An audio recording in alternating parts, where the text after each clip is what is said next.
My name is Ian Urbina. I'm an investigative journalist. I'm the director of the Outlaw Ocean Project, which is a nonprofit news organization in Washington, D.C. Prior to being a journalist, I was a cultural anthropologist, and I had spent some time working on some ships, and I knew there was just great potential for narrative and investigation.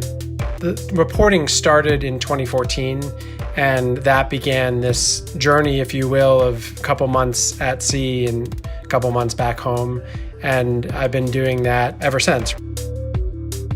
When you think of the offshore realm from a work perspective, there's fishing and there's merchant marine.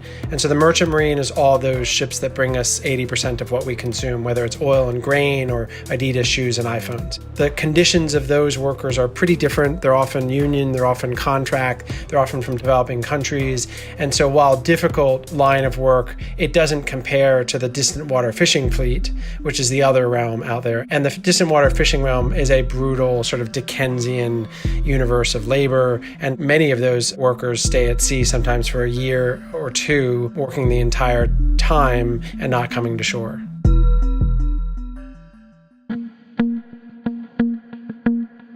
There are a bunch of things that have just been made worse by COVID. Ports imposed new security measures that limited the ability of crew to get off the ship and come on land. So that meant that seafarers were oftentimes working a 2-year contract and never coming to shore.